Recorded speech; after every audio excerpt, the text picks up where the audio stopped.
السلام عليكم ورحمة الله وبركاته.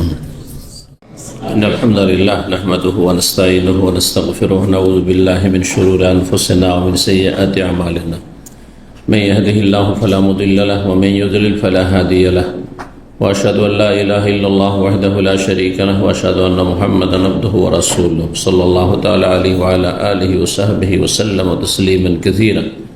أما بعد، فقد قال الإمام البخاري رحمه الله تعالى: باب اسم من لا يفي بالنذر.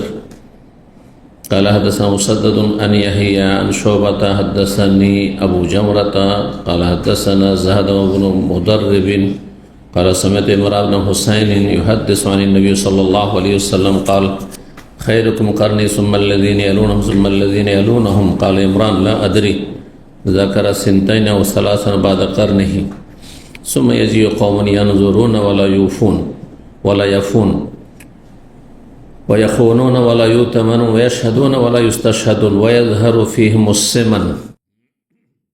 সম্মানিত ভাতৃমণ্ডলী, আল্লাহ রাব্বুল আলামিনের প্রশংসা এবং প্রিয় নবী সাল্লাল্লাহু আলাইহি ওয়াসাল্লামের প্রতি সালাত ও সালামের পর আজ সোমবার 7 মুহররম 1448 হিজরি মোতাবেক 22 জুন 2026 আমাদের ধারাবাহিক আলোচনা সহিহুল বুখারীর শপথ ও মান্যত পর্ব নম্বর 12। ইমাম বুখারীর এই পর্বের অধ্যায় নম্বর 27, হাদিস নম্বর 6695 থেকে আজকে শুরু করবো ইনশাআল্লাহ। বলছেন এই অধ্যায়ে বাবু ইসমে মান লা ইয়াফিয়া বিন নাযর। এই অধ্যায় হচ্ছে এমন ব্যক্তির গুনাহ সম্পর্কে যে মানত করে মানত পুরা করে না। মানত করলো, তাহলে মানত পুরা করা ফরজ হয়ে গেল। মানত এমন একটি কাজ যেটা ফরজ ছিল না, সুন্নাতও ছিল না, হয়তো কোনো কিছু ছিল না, কিন্তু নিজের উপর আপনি ফরজ করে নিলেন যে আল্লাহ যদি আমাকে সৌদি আরব নিয়ে যাই, ভিসার চেষ্টা করছি, তাহলে গ্রামের সব মানুষকে, জমা মসজিদের লোককে আমি একটু গরু জবাই করে খাওয়াবো। এটা কোনো সুন্নাত কাজও ছিল না, দিলেন আপনার আপনি ফরজ করে, তাই না? মান্নত করা জায়েজ, কিন্তু অপছন্দনীয়। কারণ নবী সাল্লাল্লাহু আলাইহি ওয়াসাল্লাম নিষেধ করেছেন, যেহেতু এতে ফায়দা নেই, মানত করে কোনো লাভ নেই, যা হওয়ার তাই হবে। কিসের লাভ আছে বলেছিলাম? মান্নতের উত্তম বিকল্প দান সাদকা করলে লাভ আছে, দান সাদকা করলে লাভ আছে। কিন্তু মান্নত এটা হইলে এটা করব, আর হয়তো অনেক টাকাই খরচ করে দেবেন, কোনো লাভ নেই। আল্লাহ যদি আমাকে সৌদি আরব নিয়ে যায়, আমি একটা হজ করব, তাহলে ফরজ হজ ছাড়া মান্নতের হজে কি আলাদা হজ করতে হবে? জি, ডবল হজ ফরজ হয়ে গেল। জীবনে একটা হজ ফরজ, বুঝতে পারছেন না? আর একটা হজে কত খরচ তো বুঝতেই পারছেন, আজকে 15-20 হাজার রিয়াল। মান্যতে কোনো লাভ নেই। কিন্তু যদি আপনি দান সাদকা করতেন, আগে কেউ হজে যাচ্ছে, উমরা যাচ্ছে, উমরা করিয়ে দিলেন, হজ করিয়ে দিলেন গরিব মানুষকে, এতে ফায়দা হইত। এই জন্য নবী সাল্লাল্লাহু আলাইহি ওয়াসাল্লাম উৎসাহিত করেননি, অনুৎসাহিত করেছেন, নিষেধও করেছেন। কিন্তু নিষেধাজ্ঞা এটি নাজায়েজ করার জন্য নয়, বরং এটি বলেছিলাম মায়া মমতার নিষেধাজ্ঞা। আমরা অনেক সময় এরকম করি। তো কেউ যদি মান্নত করে নেয় আর মান্নত পুরা না করে, তার গুনাহ সম্পর্কে সে গুনাহগার। কারণ কাজটি যখন ফরজ ত্যাগকারী, তাহলে গুনাহটি কাবিরা হয়ে যাবে। ফরজ ত্যাগ করা কাবিরা গুনাহ। হাদিস বর্ণনা করছেন ইমরান বিন হুসাইন রাদিয়াল্লাহু তাআলা আনহু। তিনি বর্ণনা করছেন নবী সাল্লাল্লাহু আলাইহি ওয়াসাল্লাম থেকে হাদিস। নবী সাল্লাল্লাহু আলাইহি ওয়াসাল্লাম বলেন, খায়রুকুম কারনি, তোমাদের মধ্যে সবচাইতে উৎকৃষ্ট মানুষ আমার যুগের লোকেরা, মানে সাহাবায়ে কেরামগণ রাদিয়াল্লাহু আনহু, আম্বিয়া রাসূলগণের পরে তাদের স্থান। সুম্মাল্লাযীনা ইয়ালুনাহুম, তারপরে ওই সমস্ত লোকেরা যাদের পরবর্তী সময়কালে আসবে। তার মানে তাবেঈনগণ, যারা সাহাবায়ে কেরামদেরকে পেয়েছেন, কমপক্ষে একজনকে পেয়েছেন, একজনের সাথে সাক্ষাৎ হয়েছে। সুম্মাল্লাযীনা, তারপরে তার পরবর্তী কালের লোকেরা, অর্থাৎ যারা তাবেঈনদেরকে পেয়েছেন, তাদের সাথে সাক্ষাৎ লাভ করেছেন। তাহলে 3টি যুগ: সাহাবায়ে কেরামদের যুগ, তাবেঈনদের যুগ, তাবা তাবেঈনের যুগ। ঠিক আছে? কিন্তু ইমরান বলছেন যে না আদরি, আমার সন্দেহ হচ্ছে নবী সাল্লাল্লাহু আলাইহি ওয়াসাল্লাম 2 বার বলেছেন বা 3 বার বলেছেন। তো 2 বার বললে তাবেইন পর্যন্ত যায়, আর 3 বার বললে তাবেইন পর্যন্ত যায়। তাবেইন পর্যন্ত গেলে তাবেইনরা তাবেইন চাইতে অনেক শ্রেষ্ঠ, কারণ তাবেইনদের যুগে সামান্য কিছু বেদাত ছিল। মাজার পূজা এগুলো শিরকিয়াত তো ছিলই না, কিন্তু সামান্য বেদাত ছিল। বেদাতে বিভিন্ন ফিরকা পয়দা হয়েছিল বেশ কিছু, কিন্তু অনেক না। কিন্তু তাবেইনের যুগে আরো বেশি বেদাত শুরু হয়ে গেছিল, আর মানুষের ইমানের দুর্বল হতে চলেছিল, তাকওয়া আল্লাহ ভীরুতা কমে এসেছিল, দুনিয়ামুখী হওয়া, বিলাসিতা ইত্যাদি সব, জুলম অত্যাচার এসব ধীরে ধীরে বৃদ্ধি পেয়েছে। বৃদ্ধি পেতে পেতে পেতে শিরক বেদাত আর পাপ বৃদ্ধি পেতে পেতে আমরা এই জামানায় পৌঁছেছি, যেখানে সৎ মানুষকে লুকিয়ে থাকতে হয়, মুখ বন্ধ করে থাকতে হয়, আর অসৎ লোকদের দাপট চলে, প্রকাশ্যে পাপ করে। নেকি করতে অনেক সময় লুকাতে হয়। সব জায়গায় নামাজ পড়া যাবে, নামাজ পড়ার অনুমতি নেই, আছেন। সব কথা বলা যাবে না, মুসলিম সমাজেও সব কথা বলা যাবে না, সব মাসলা বলা যাবে না। হক কথা সত্য কথা বললে আপনার বাস করা মুশকিল হয়ে যাবে। এই অবস্থায় পৌঁছে গেছে। মানবরচিত বিধানটা জানতে অজান্তে মানুষ তারা এমনভাবে তাদের রন্ধ্রে রন্ধ্রে শিরা অপশিরায় রক্তের সাথে মিশে গেছে, কোরআন সুন্নাহর সার্বিক জীবনে বাস্তবায়নের কথা অধিকাংশ মুসলিম বিশ্বাস করে না। এই তো 2-4টা ইবাদতে বিশ্বাসী, ধর্ম নিরপেক্ষতা, মুখে বলুক আর নাই বলুক আল্লাহ ইবাদত করুক। তো পাপ বাড়তে বাড়তে, পাপীদের সংখ্যা বাড়তে বাড়তে, অপরাধ বাড়তে বাড়তে এখানে এসে আমরা পৌঁছেছি। আরও যে কত খারাপ অবস্থা, আল্লাহ ইবাদত করুক।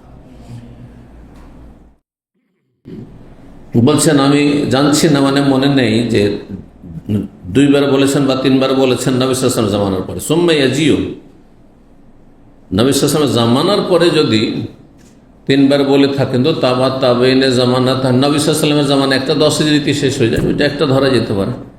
সাহাবায়ে কেরামদের জামানা, তাবেইনদের জামানা, তাহলে 4টি হয়ে যাবে, এরকম নেওয়া যেতে পারে। সুম্মা ইয়াজিউ কওমুন, তারপর তাবেইনের জামানার পরে এমন এক সম্প্রদায় আসবে, এরা অমুসলিম না, কাফের না, কাফের সেই যুগ ছিল, মুসলিম সমাজের লোকদের কথা বলছে। ইয়ানজুরুন, এরা মানত করে, মানত তার কাফেরদের কথা বলা হবে, মুসলিমেরা কিন্তু এমন মুসলিম, দুর্বল ইমানের মুসলিম। এমন জাতি আসবে যারা মানত তো করবে, বলা এখন কিন্তু মানত পুরা করবে না, অধিকাংশ পরে করেন, কসম করে নেই যে কসমের কাফারা দেয়, কসম ভেঙে দিয়েছে, মানত করেছে, মানত পুরা করে না। আরে মানতটা করেছিলাম, এখন তো করলে অনেক টাকা লেগে যায়, থাক, খারাপ কাজ করে থেকে গেল। ওরা কোনো না আত্মসাৎ করবে, খেয়ানত করবে, ওয়ালাইউতামানুন, কাউকে আমানত দেওয়া যাবে না, আমানতদার মনে করা যাবে না। কাকে বিশ্বাস দেন তো কাউকে, যে ভাই তোমার কাছে 20,000 রিয়াল আমানত রাখছি, দেন কখন নিজের কাজে লাগিয়ে দেয়, নিজের বিল্ডিং তৈরি করেছেও লাগিয়ে দিয়েছে, ভাই টাকাটা আপনার কাছে আমানত হিসেবে দেন, আমি তো ভাই খরচ করে দিয়েছি, আমার এই অধিকার কোথায়? আচ্ছা ঠিক আছে, মাসের মাস বেতন থেকে 500 বা 1000 টাকা করে দেব।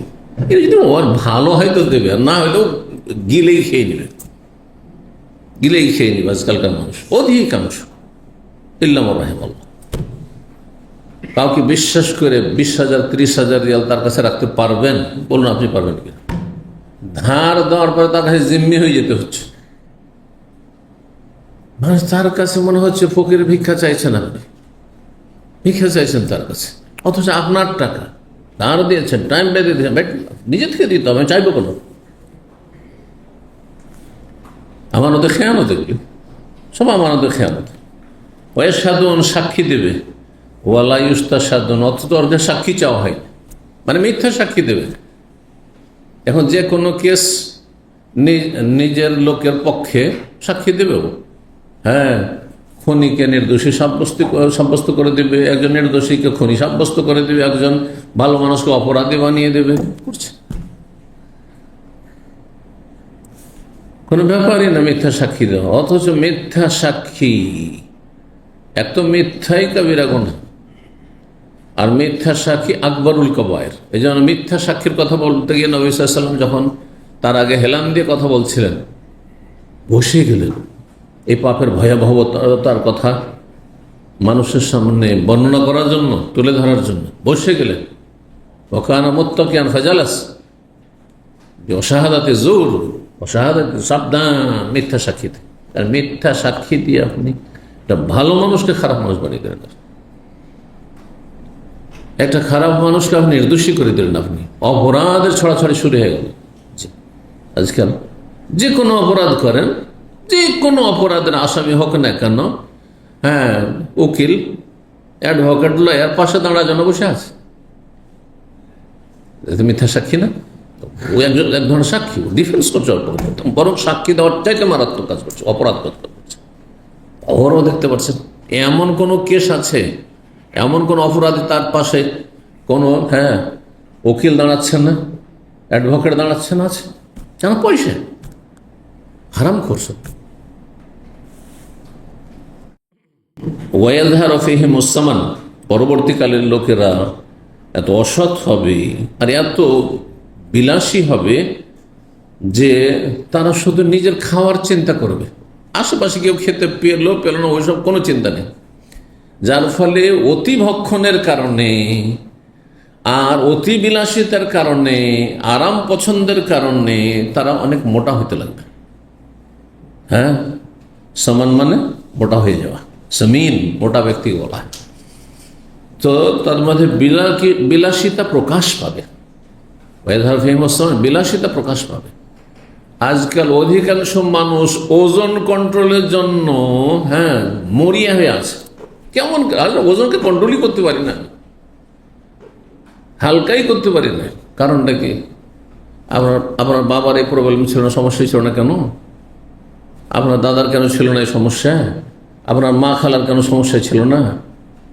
হ্যাঁ, আপনার মায়ের না সুগার ছিল না, প্রেশার ছিল না, এই আপনার কোলেস্ট্রল ছিল, কিন্তু আপনার স্ত্রী কেন এই অবস্থা? বিলাসিতা, বসে বসে খায়। জি, আর ভোগবিলাসে জীবনযাপন করে, যা ইচ্ছা তাই খায়। জি, নফসি নফসি, নিজের উপর খরচ করে, নিজের ছেলে মেয়ের উপর খরচ করে, কিন্তু আশেপাশে দরিদ্রদের জন্য খরচ করে না। যা আমার চলার মতো হইলো, বাকিটা আশেপাশে অনেকে অনাহারে থাকছে তাদের দেখি না, করছে না। কিন্তু সালাফরা তা করতেন না। ওয়ুসিরুনা আলা আনফুসিহিম, নিজের না খেয়ে অন্যকে খাওয়াইতেন। যে সাহাবায়ে কেরামদের চরিত্র আল্লাহ বর্ণনা করেছে কোরআনে সূরা হাশরে। তার অনেকটা অংশ তাবেঈনদের মধ্যে ছিল।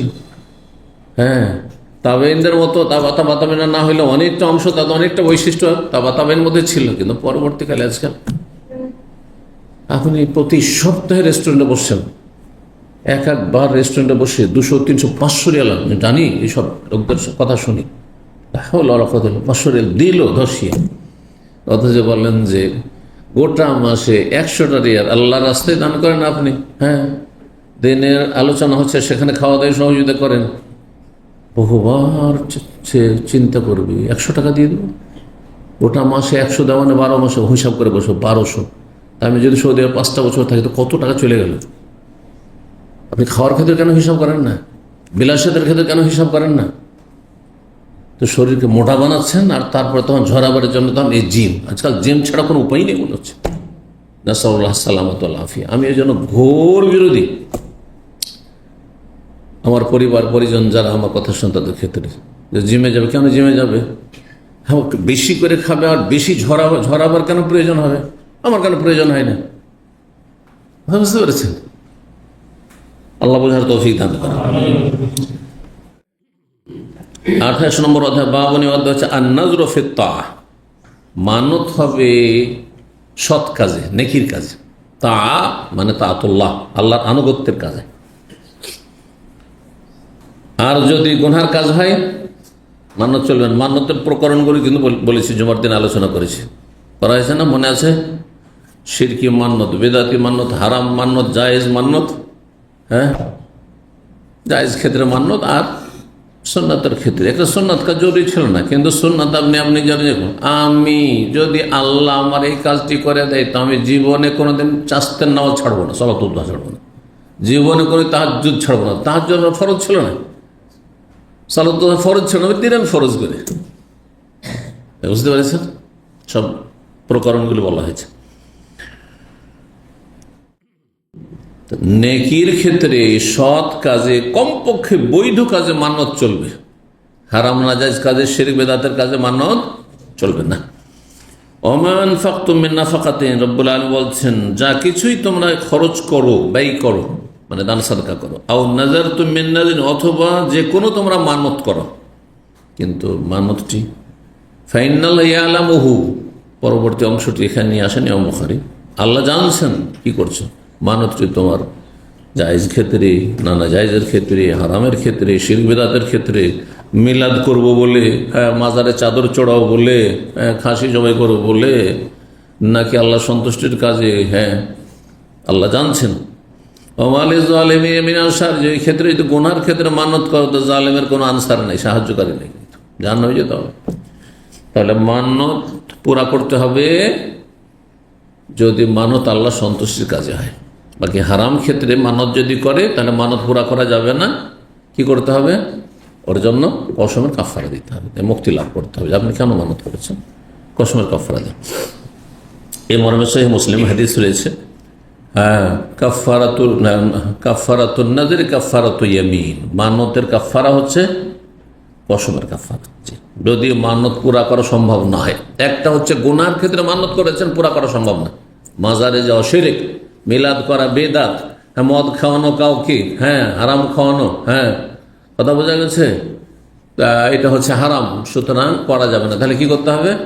কসমের কাফারা দিতে হবে। আরেকটি হচ্ছে যে মানত হয়তো ছিল আপনার আল্লাহ সন্তুষ্টির কাজে, জায়েজ কাজে, কিন্তু আপনার অভাব হয়ে গেছে, এত অভাব আপনি পারছেন না। আল্লাহ যদি আমাকে পয়সা দেয়, মানে আল্লাহ যদি আমাকে কি করে, আমার এই কাজটি করে, আমার রোগটা ভালো করে দেয়, তো আমি একটা গরু জবাই করে খাওয়াবো। এখন এমন অভাবী হয়ে গেছেন যে আপনার ছাগল জবাই করার পয়সা নেই, তো কি করবেন? তাহলে অপারগ। তাহলে মানত যে করেছেন, এতে মুক্তি লাভ করতে হবে কাফারা দিয়ে, জি, কসমের কাফারা দিয়ে, অপারগ হলে। কিন্তু যারা পারবে, সামর্থ্যবান, তারা যদি না করে একটু কাবিরা গুনাহ করবে। আর যে পারবে না তাকেও কাফারা দিয়ে মুক্ত হইবে, না হলে গুনাহগার হবে। 29 নম্বর অধ্যায়, না এটা 28 নম্বর বলছিলাম না, হাদিস 6696 নম্বর হাদিস, মা আয়েশা রাদিয়াল্লাহু তাআলা আনহা বর্ণনা করছেন, নবী সাল্লাল্লাহু আলাইহি ওয়াসাল্লাম বলেন, মান নাযারা ইউতি আল্লাহ ফালিয়ুতি, কেউ যদি আল্লাহর আনুগত্যের মানত করেন, মানে আল্লাহ সন্তুষ্টিমূলক, যাতে আল্লাহ নারাজ, অসন্তুষ্ট হবেন না। অসন্তুষ্ট কোথায় হবেন? যদি জিজ্ঞাসা করে কি জবাব দেবেন? আমার আলোচনা বুঝছেন না বুঝছেন এটা পরীক্ষা করার জন্য। আল্লাহ কোনখানে অসন্তুষ্ট হবেন মানত করলে? হারাম করলে, শিরক করলে, অথবা বেদাত। শিরক, বেদাত, হারাম, এগুলো কাজের ক্ষেত্রে, যদি এসব কাজের ক্ষেত্রে মানত করেন। যদি আল্লাহর আনুগত্যমূলক মানত করে থাকেন, মানে বৈধ মানত করে থাকেন, তাহলে অবশ্যই আল্লাহর আনুগত্য করুন, মানে মানত পুরা করুন। আপনি অম্মান্না যারা ইয়াসি আল্লাহ, কেউ মানত করে আল্লাহর নাফরমানি করার, গুনাহ করার, ফালা ইয়াসি, কখনো গুনাহ করবে না, কখনো গুনাহ করবে না। 29 নম্বর অধ্যায়, বাবনে অধ্যায় হচ্ছে এজা নাযারা, কেউ যদি মানত করে, আও হালাফ, অথবা শপথ করে, কি আল্লাহ ইউকাল্লিমা ইনসানান ফিল জাহিলিয়া, কোনো একজন ব্যক্তির সাথে কথা বলবে না, কিন্তু এই মানতটি ছিল তার কুফরের আমলে, সে অমুসলিম ছিল। জাহিলি যুগে মানে কি? কুফরের যুগে। যখন সে অমুসলিম ছিল তখন কি করেছিল? মান্যত করেছিল যে আমি, এ আমার ক্ষতি করেছে, জীবনের সাথে আমি কথা বলবো না। মুসলিম যদি হয় তাহলে 3 দিনের বেশি তো কথাবার্তা বন্ধ করে জায়েজ নাই, কিন্তু আপনি কাফের ছিলেন, আল্লাহ না করে, অনেক অমুসলিম মুসলিম হচ্ছে, তখন মানত করেছে। সুম্মা আসলামা, তারপরে মুসলিম হয়ে গেল। তাহলে কুফরির আমলে যে মানত করেছিল, ইসলামে আসার পরে কি এই মানত পুরা করা ফরজ হবে? উত্তর কি হবে? না হবে। হবে? সবাই না বলে দিলেন, একটা হবের পক্ষে হলেন না, সবাই এক চারি 4 মযহাবের জায়গায় 1 মযহাব করে দিলেন না, ভুল। 6600 হাদিস দলিল শোনেন, ওমর রাদিয়াল্লাহু তাআলার ঘটনা, জি, 6697 নম্বর হাদিস। হাদিস বর্ণনা করেছেন আব্দুল্লাহ বিন ওমর রাদিয়াল্লাহু তাআলা আনহুমা, তিনি বর্ণনা করেছেন তার বাবার ঘটনা, আমিরুল ওমর আন্না ওমারা বলছেন, ওমর রাদিয়াল্লাহু আনহু কালা ইয়া রাসূলুল্লাহ, একদিন বললেন ইসলাম গ্রহণ করার পরে, হে আল্লাহ রসুল, ইন্নী নাযারতু ফিল জাহিলিয়া, আমি জাহিলি যুগে কুফুর অবস্থায় আমি মানত করেছিলাম। তাহলে মক্কার কাফেররা মানত করতো, হিন্দুরা মানত করে না? আমার ছেলেটা যদি ভালো হয়ে যায় তো আমি মন্দিরে এই করব। হ্যাঁ, শিরকি মানত, কুফুরি মানত, তাদের ধর্মই শিরক, কুফুরি ধর্ম। কিন্তু একজন মুসলিমের জন্য তো হ্যাঁ, যেই শিরক করুক, যে কুফরি করুক, জাহান্নামে যেতে হয়, এতে কোনো সন্দেহ নেই। কিন্তু একজন মুসলিম যদি সত্যিকার মুসলিম হয় জেনে শুনে, তাহলে সে কখনো এই কাজ করবে না। কিন্তু এসব মূর্খ, যারা মাজার পূজা করে, যারা শিরিক করে, যারা বিদআত করে, এরা মূর্খ মুসলিম সমাজের জাহেলেরা। তাদের দিন ধর্ম সম্পর্কে কোনো জ্ঞান নেই। আমি জাহেলি যুগে মান্নত করেছিলাম কি, আতাকিফা লাইলাতান ফিল মসজিদিল হারাম, মসজিদ হারামে এক রাত ইতিকাফ করব, এক রাতের জন্য ইতিকাফ করব। হতে পারে শুধু রাত বলেছে, দিন নাই, অথবা এক রাত বললে আমরা রাত দিন দুটোকে উদ্দেশ্য করে থাকি, বলি না? আপনি মক্কা গেছিলেন, হ্যাঁ, কয়দিন ছিলেন? আমরা রাতটা কম, আরবরা রাত ব্যবহার করে বেশি, আমরা দিন ব্যবহার করি। কয়দিন ছিলেন? তো বলছে একদিন ছিলাম। তো রাত ছিলেন না? যে রাতও ছিলাম রে ভাই, তখন বলছেন না। তো একদিন বললে রাত সামিল। ওই রকমই আমি মদিনা গিয়ে এক রাত থাকলাম, তার মানে দিনও থেকেছি রাতের সাথে। তো রাত বলে দিনকে সামিল করা তাতে, অথবা দিন বলে রাতকে সামিল করা, এটাও হতে পারে। আবার হতে পারে যে শুধু রাত্রে আমি করেছি, যে এক রাত। তাহলে বোঝা গেল একদিনের কমও ইতিকাফ চলবে, এখান থেকে বোঝা যায়। বা কমপক্ষে একদিন ইতিকাফ চলবে। ইতিকাফ সম্পর্কে বিস্তারিত আলোচনা আছে, সুতরাং এখানে আর ফেরাচ্ছে না। এই হাদিস ওখানে এসেছে। এবং ইতিকাফ কখনো ফরজ, কখনো সুন্নাতে মুআক্কাদা, কখনো ফরজে কিফায়া নয়, মানবীর আবার ফরজে কিফায়া। ভাড়া দিয়ে হইলো, পয়সা দিয়ে হইলো, ভাড়াইটা লোক দিয়ে গ্রামে গ্রামে একটা করে লোককে ইতিকাফ করাইতে, নাহলে গোটা গ্রাম গুনাহগার হয়ে যাবে, ভুল করতে হয়েছে। সুন্নাত, সুন্নাত ভালো, গুরুত্বপূর্ণ সুন্নাত করতে পারলে ফরজে কিফায়া না যে প্রত্যেক গ্রামে ইতিকাফ হইতে হবে না। এই ফতোয়া শাফি, মালিক, আহমদ, অন্য জমহুর অধিকাংশ হলাম কেউ দেয়নি ফতোয়া। জি, সুতরাং এই ফতোয়াটি দুর্বল ফতোয়া, সুন্নাত। আচ্ছা, কখনো ইতিকাফ কি জায়েজ, যে কোনো সময়। রমজান মাসের ইতিকাফ সুন্নাত, রমজান মাসের শেষ দশক আরো গুরুত্বপূর্ণ, সুন্নাতে মুআক্কাদা বলা যেতে পারে। হ্যাঁ, যদি করতে পারেন তাহলে। আজ মানত করে নেন, তাহলে ফরজ হয়ে গেল মানত করার জন্য, ঠিক আছে না?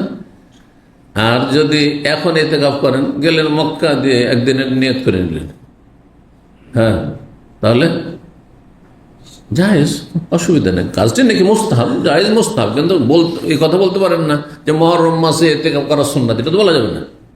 তাহলে বোঝা হলো জায়েজ মুস্তাহাব কাজ, ভালো কাজ, ইতিকাফ একটি ইবাদত। আল্লাহ নবী সাল্লাল্লাহু আলাইহি ওয়াসাল্লাম কি বললেন? আউফি বিনাযর, তোমার মানত পুরা করো। অথচ মানত করেছেন কাফের থাকা অবস্থায়, আর মানত পুরা করতে বলছেন ইসলামে প্রবেশ করার পরে, মুসলিম হওয়ার পরে। এখান থেকে দেখেন হাদিস হচ্ছে ইতিকাফের মানতের, আর এখানে অধ্যায় হচ্ছে কিসের? যদি কেউ মানত করে যে আমি অমুকের সাথে কথা বলবো না, অথবা কসম, আল্লাহর কসম এই লোকের সাথে আমি কথা বলবো না, তখন সে কাফের ছিল, তারপরে ইসলাম কবুল করলো, তাহলে সেই ফরজটি ফিরে আসবে তার উপরে। জাহেলি যুগেও ফরজ ছিল, এখনো ফরজ। মানত করেছে, মানত পুরা করো। জাহেলি যুগের মানত যদি পুরা করতো তাতে কিছু নেকি পেত না, কারণ নেকি পাওয়ার জন্য মূল শর্ত হচ্ছে তাওহীদ, লা ইলাহা ইল্লাল্লাহ। কিন্তু আপনি মুসলিম হয়েছেন, আপনি নিজের উপর ফরজ করেছেন, যেহেতু মানত, অথবা কসম করেছে, কসমের কাফারা দেন। জাহেলি যুগে তাহলে কসম করেছে, আর ইসলামে আসার পরে হয় কসম রক্ষা করবে, আর না হলে কি করবে? এটার কাফারা দিকে। এখন কারোর সাথে কথা বলবো না, এটা তো ইসলামে জায়েজ নাই, তাহলে কি করতে হবে? কসম ভঙ্গ করতে হবে। কসম ভঙ্গ করতে হলে তাহলে কাফারা দিতে।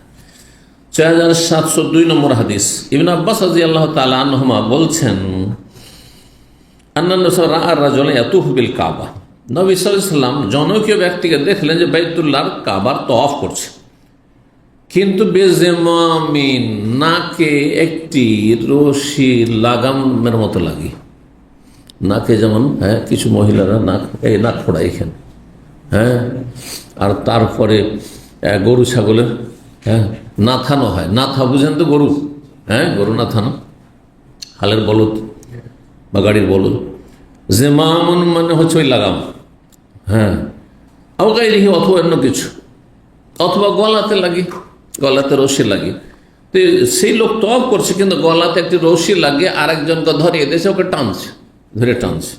ই আজব তওয়াফ, জাহিলি যুগের লোক, বা ইসলাম কবুল করেছেন হয়তো কিন্তু জানেন না, উনি এইভাবে চেয়েছেন করতে। ফাঁকা তাহ না, ইসলামের পরে বলছে আন্না রাজনা নবী সাল্লাল্লাহু স্বয়ং দেখছেন এক ব্যক্তিকে যে বাইতুল্লাহর তওয়াফ করছে, কিন্তু সে একটি লাগাম বা রশি লাগিয়ে, গলায় অথবা যা কিছুতে হোক রশি লাগিয়ে, ফাঁকা আও গায়রিহি, সেটি লাগামের মতো একটি রশি ছিল অথবা অন্য কোনো কিছু ছিল, আর একজন টানছে তাকে। নবী সাল্লাল্লাহু আলাইহি ওয়াসাল্লাম সেটাকে ছিঁড়ে ফেললেন বা কেটে ফেললেন। তাহলে বোঝা গেল যে ভুল সংশোধনের একটি স্তর হচ্ছে বল প্রয়োগ করা, বল প্রয়োগ করা, আরেকটি হচ্ছে বল প্রয়োগ করার কথাই বললাম, আরেকটি হচ্ছে অন্তর থেকে ঘৃণা করে প্রতিবাদ করা। তিনটি স্তর আছে না? ওপরেরটা যদি পারেন আপনি তো নিচে নামবেন না। ধরেন আপনার ছেলে বাদ্যযন্ত্র বাড়িতে নিয়ে এসছে, তাই বলে এই বাদ্যযন্ত্র হারাম, এটা করা চলবে না, মুখে শুধু বলবেন, কি করবেন? ভেঙে ফেলবেন, ওগুলো ভেঙে ফেলবেন, কারণ এগুলো বিক্রি করাও যায় না। কথা বুঝছেন না? আল্লাহ না করে মদের বোতল নিয়ে এসছে, আসলে কোনো ব্যাপার না। মুসলিম ঘরে অসৎ ছেলেরা, অসৎ ভাই, পরিবারে অনেক অসৎ আছে, তাহলে বলবেন যে যা এই যে পাশে হিন্দুরা আছে বা খ্রিস্টান আছে ওরা বিক্রি করে দেয় না, মোটেই চাইছ না। হারামের কেনা বাসা হারাম, ব্যবসা হারাম, সুতরাং ভেঙে ফেলতে হবে, নষ্ট করে দিতে। নবী সাল্লাল্লাহু আলাইহি ওয়াসাল্লাম যখন মদ হারাম হইল মদিনায়, মশলাটি আরো স্পষ্ট করার জন্য দলিল বলছি, মদ যখন হারাম হইল তখন বহু টাকার মদ ছিল মদিনার ঘরে ঘরে, এত বেশি মদ ছিল যে মদের মটকাগুলি, মটকা মানে কি বড় বড় পাত্র, ভেঙে ফেলা যখন হইল তখন মদিনার গলিতে বৃষ্টির পানির মতো প্রবাহিত হচ্ছিল। তাহলে কত বেশি মদের নেশা আরব মুশরিকদের ছিল, মক্কা মদিনার কত তার আসক্ত ছিল মদের। নবী সাল্লাল্লাহু আলাইহি ওয়াসাল্লাম যদি জায়েজ হইতো, দিয়ে পরামর্শ দিতে, দেখো মদ তো হারাম হয়ে গেছে, আর তো খাওয়া চলবে না, কিন্তু পাশে ইহুদিরা বাস করে, ওদের কাছে বিক্রি করে দাও। এই মুনাফিকগুলো আছে তাদের কাছে বিক্রি করে দাও, বা কাফের মুশরিক আরও আছে তাদের কাছে বিক্রি করে দাও, যা অন্য জায়গাতে আসে আনাচে কানাচে অনেক মুশরিক পত্তলিক আছে তাদের কাছে বিক্রি করে দাও। করেছেন? ভেঙে ফেলা হয়েছে। তাহলে যদি বল প্রয়োগ করে প্রতিবাদ করা আপনার ক্ষমতায় থাকে, আপনি সরকার, আপনি শাসক, অথবা আপনি গার্জেন, অভিভাবক বাড়ির, আর সেটা পারবেন করতে, তাহলে সেটাই করতে হবে, কথাই বলা যথেষ্ট না। আপনি 10 বছর, 11 বছর, 12 বছরের ছেলেকে আপনি মারধর করে চাপ সৃষ্টি করে সালাত পড়াতে পারবেন। কোনো দিন করছেন না, বাবা চলো নামাজটা পড়ো, বাবা চলো নামাজ পড়তে হয় না, আমরা ফরজ আদায় হলো না, ফরজ আদায় হলো না, কিন্তু 18 বছর 20 বছর হয়ে গেছে, এখন গায়ে আপনার চাইতে বেশি শক্তি হয়ে গেছে, হ্যাঁ, আপনি তাকে পারবেন না, কথা ছাড়া কোনো, তখন ভিন্ন বিষয়। তবে বাড়িতে রাখা যাবে না, আপনার অধীনে, যেহেতু আপনি আপনার সংসারে খাচ্ছে সেই জন্য। কিন্তু আপনার ভাই যদি আপনার আত্মীয় স্বজন হয়, তাহলে সেই ক্ষেত্রে বল প্রয়োগ করা চলবে না। তখন কি কথার দ্বারা যে কথাও বলতে পারবেন না, জালেম কাফের এমন আছে যে কথাই বলতে পারবেন না, অন্যায়ের প্রতিবাদ মৌখিকভাবে করতে পারবেন না, তখন অন্তর থেকে ঘৃণা করতে হবে, পাপ এবং পাপী উভয়কে ঘৃণা করতে হবে। আল্লাহ বোঝার তৌফিক দান করেন। তো এই ছিল হাদিস 30 নম্বর অধ্যায়। 30 নম্বর বাবু মান মাতা আলিহি নাজরুন। এই অধ্যায় হচ্ছে না, কোনখানে চলে গেছে, এক পথে আরেক পথে চলে গেছে, অনেক দূরে চলে গেছে, যাই হোক একটি হাদিস আমরা ভুল করে অন্যদিকে চলে গেছি। 30 নম্বর অধ্যায় বাবু মান মাতা আলিহি নাজরুন। এই অধ্যায় হচ্ছে এমন ব্যক্তি সম্পর্কে যে মারা গেল তার কাঁধে মানত থাকা অবস্থায়, মানত করেছিল, মানত পূর্ণ না করেই তার ইন্তেকাল হয়ে গেল, তাহলে কি করবে? মানত পুরা করতে হবে না? হবে না? ও আমার ইবনে ওমর ইমরাতান, আব্দুল্লাহ ইবনে ওমর রাদিয়াল্লাহু তাআলা আনহুমা জনৈক মহিলাকে নির্দেশ দিয়েছিলেন, জালাত উম্মুহা আলা নাফসিহা সালাতান বিকুবা, তার মা তার নিজের ওপর ফরজ করে নিয়েছিল কোবা মসজিদে নামাজ পড়া। মানত করেছিল, আমি আমার এই কাজটা যদি হয়, বা অনেক সময় কাজের শর্ত লাগে না। দেখেন আমাদের দেশে মান্যত এক রকমের আছে, কি আছে, আল্লাহ যদি এই কাজটা করে দেয়, এটা যদি আমার হয়ে যায় তাহলে এই কাজটি করব, এই ধরনের মান্যত, তাই না? আর একটি ধরন হচ্ছে যে আল্লাহর জন্য আমার ওপর আমি বিধিবদ্ধ করে নিচ্ছি, লিল্লাহি আলাইয়া আন উসাল্লিয়া ফি মসজিদে কুবা সালাতান খামসাতা আইয়াম। আল্লাহর জন্য আমি নিজের ওপর বিধিবদ্ধ করে নিলাম, কোনো শর্তের সাথে, এটা হইলে ওইটা হইলে না, হোক আর না হোক, কিচ্ছুর সাথে সম্পর্ক নেই। দ্বিতীয় মান্যতের তরিকা, মান্যতের পদ্ধতি হচ্ছে দুটি, এটা আরেকদিনও কিন্তু সংক্ষেপে বলেছি, মনে রাখবেন। এটা আরবরা বুঝে, কিন্তু আমাদের দেশের মানুষরা বুঝে না। আমাদের দেশের মান্যত মানে বুঝে যে একটা কন্ডিশন লাগে, যে আল্লাহ আমার ছেলেটা অসুস্থ, যদি ভালো হয়ে যায়, এই আমার গরজটা হাসিল হয়ে যায়, তাহলে আমি এই কাজ করবো না। এটা এক ধরনের মান্যত, আরেকটি মান্যত, দুই ধরনের মান্যত। তো তার মা নিজের ওপর মসজিদে কোবাতে সালাত পড়া আবশ্যক করে নিয়েছিল, মানে মানত করেছিল। এখন তার মা কি হয়েছে, মারা গেছে, ওই মহিলার মা। ইবনে ওমরকে মাসলা জিজ্ঞেস করলে ইবনে ওমর ফতোয়া দিতেন সাহাবায়ে কেরামদের মধ্যে, বলে সাল্লি আনহা, তার পক্ষ থেকে নামাজ পড়াইল। অথচ একজন আরেকজনের পক্ষ থেকে সাধারণত নামাজ পড়া যায় না, কিন্তু এটি যেহেতু মান্যতের বিষয়, সেজন্য তিনি ফতোয়া দিয়েছেন নামাজ পড়ে নাও। ওয়াকাল ইবনে আব্বাস নাহওয়া, আব্দুল্লাহ বিন আব্বাসও এইরকম ফতোয়া দিয়েছেন। 6698 নম্বর হাদিস বর্ণনা করেছেন আব্দুল্লাহ বিন আব্বাস রাদিয়াল্লাহু তাআলা আনহুমা, তিনি বলছেন সাদ ইবনে ওবাদা আনসারী রাদিয়াল্লাহু তাআলা আনহু তাকে জানিয়েছেন কি একটি বিষয়, হাদিস শুনেন। ইস্তাফতান নবী সাল্লাল্লাহু না, সাদ বিন আবি ওবাদা জানিয়েছেন যে তিনি নবী সাল্লাল্লাহু আলাইহি ওয়াসাল্লামকে ফাতোয়া জিজ্ঞেস করেছিলেন। ইস্তাফতা মানে ফতোয়া জিজ্ঞেস করা, আমরা বাংলায় ফতোয়া বলি, শব্দটি আরবিতে আসলে ফাতোয়া, কিন্তু মানে মাসলা জিজ্ঞেস করেছেন। ফতোয়া মানে কি, মাসলা জিজ্ঞেস করা। ফিনাজরিন একটি মান্যতের বিষয়, কানা আলা উম্মিহি, তার মায়ের ওপর সেটি ছিল, মায়ের দায়িত্ব ছিল একটি মান্যত পুরা করা। ফাতুফিয়াত, কিন্তু সাদ বিন ওবাদার আম্মা মারা যান। কাবলা আন তাকজিয়াহু, সেটি পূর্ণ করার আগে, ফাআফতাহু, তাকে তখন ফতোয়া দেন কে, নবী সাল্লাল্লাহু আলাইহি ওয়াসাল্লাম, আইয়াকজিয়াহু আনহা, সাদ বিন ওবাদা যেন মায়ের পক্ষ থেকে সেই মান্যতটি কি করে, পুরা করে নেই। ফাকানাত সুন্নাতান বাদু, সুতরাং এই সুন্নতটি, আদর্শটি থেকে অব্যাহত থেকে যায় তারপরে। মানে এই যে নবী সাল্লাল্লাহু আলাইহি ওয়াসাল্লাম বললেন যে কারো যদি মান্যত থেকে যায়, তোমার আপনজন প্রিয়জন, সে ফেঁসে যাবে, হ্যাঁ, আল্লাহর কাছে আসামের কাঠগড়াই যেতে হবে, তাকে মুক্ত করার জন্য সেটা আদায় করে দেওয়া। এখন আপনার যদি কেউ আব্বা আম্মা, আত্মীয় স্বজন, প্রিয়জন, স্ত্রী, স্বামী কারো মানত করেন নাই যে আল্লাহর জন্য আমি একটি হজ করব, সেটি ফরজ হজের নিয়ত বলেননি, সে ফরজ হজ করে নিয়েছে, তারপরে করেছে, তাহলে মানত পুরা করার ফরজ, হঠাৎ করে মারা গেল, তাহলে মানত পুরা করতে হবে, যদি আপনার পারেন তাহলে। জি অবশ্যই। 6699 নম্বর হাদিস বর্ণনা করেছেন ইবনে আব্বাস রাদিয়াল্লাহু তাআলা আনহু বলেন, আতা রাজুলুন নবী সাল্লাল্লাহু আলাইহি ওয়াসাল্লাম, জনৈক ব্যক্তি নবী সাল্লাল্লাহু আলাইহি ওয়াসাল্লামের কাছে আসলো।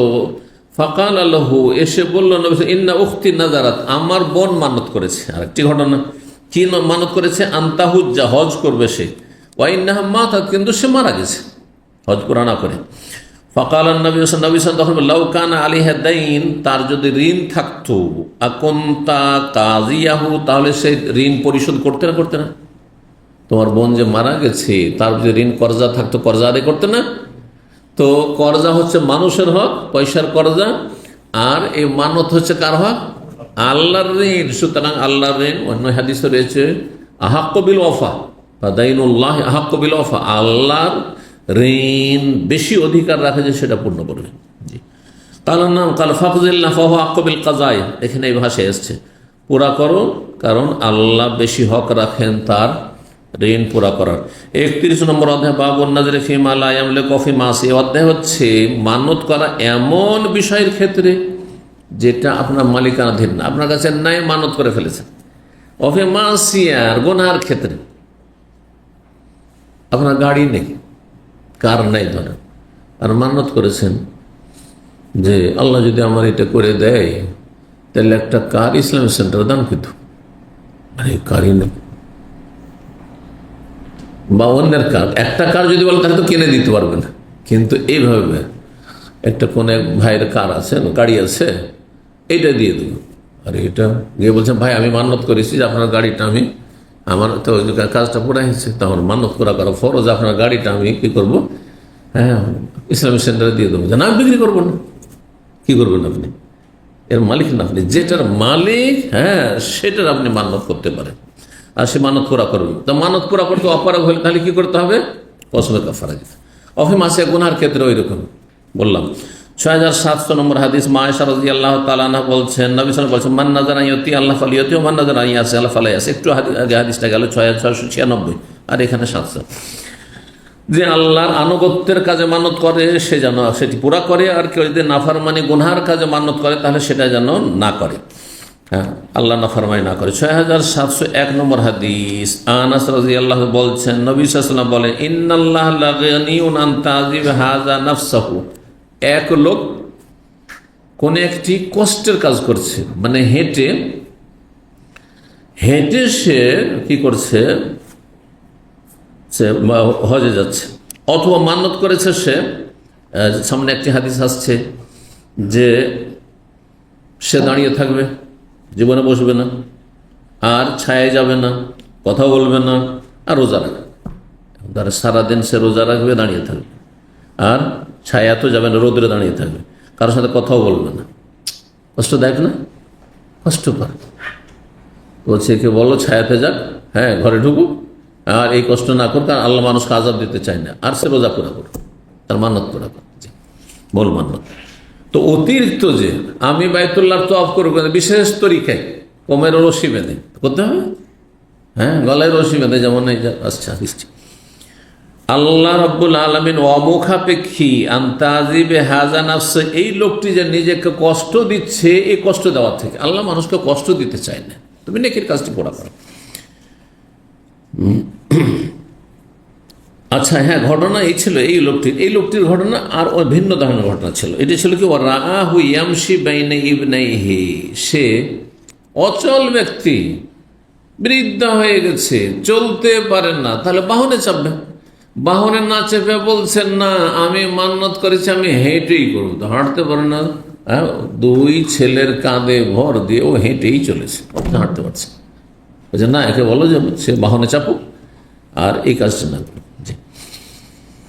6702 নম্বর হাদিস, মানে ইবনে আব্বাস রাদিয়াল্লাহু তাআলা আনহু, নবী সাল্লাল্লাহু আলাইহি ওয়াসাল্লাম এক লোককে দেখছেন বাইতুল্লাহর তওয়াফ করছে, কিন্তু তার গলায় অথবা নাকে একটি রশি লাগানো আছে, নবী সাল্লাল্লাহু সেটি কেটে দিলেন। এই হাদিসটি আগেই আমরা এগিয়ে চলে এসেছিলাম, পরের পাতায় ছিল পাশাপাশি।